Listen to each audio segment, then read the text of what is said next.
अनु कहती है, क्या मैं आपसे एक सवाल पूछ सकती हूँ सर? आपने कभी मुझ पर गुस्सा नहीं किया, कभी ऊंची आवाज में बात तक नहीं की।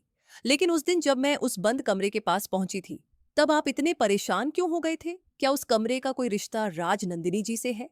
आखिर उसमें ऐसा क्या छिपा है जिसे आप किसी को दिखाना नहीं चाहते? अनु के इन सवालों पर आर्यवर्धन कुछ देर तक खामोश रहता है। फिर वह एक ऐसा फैसला लेता है जिसकी किसी ने उम्मीद नहीं की होती। वह उस कमरे की चाबी अनु के हाथ में रख देता है और कहता है कि अगर सच जानना है तो खुद जाकर देख लो। चाबी मिलते ही अनु गहरी सोच में पड़ जाती है।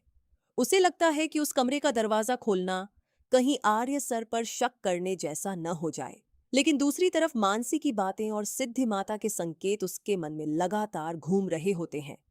आखिरकार उसकी जिज्ञासा उस पर भारी पड़ जाती है और वह उस रहस्यमयी कमरे के सामने पहुंच जाती है।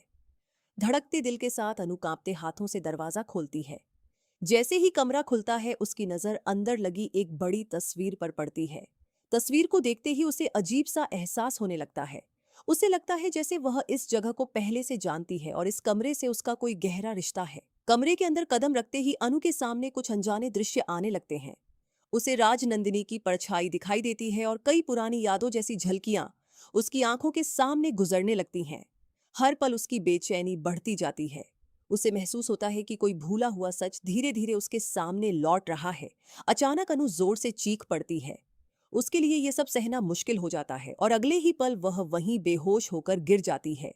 दूसरी तरफ उसकी चीख सुनकर आर्यवर्धन घबरा जाता है। उसे डर सताने लगता है कि शायद अनु को उस कमरे का सच पता चल गया है। वह तुरंत वहां पहुंचता है और अनु को बेहोश देखकर हैरान रह जाता है। बिना देर किए वह उसे अपनी बाहों में उठाकर कमरे से बाहर ले जाता है। अब सवाल यह है कि आखिर उस कमरे में ऐसा क्या था जिसने अनु को इस हालत में पहुंचा दिया? क्या राजनंदिनी से जुड़ा कोई बड़ा रहस्य सामने आने वाला है? आने वाले एपिसोड में कहानी एक बेहद चौंकाने वाला मोड़ लेने वाली है।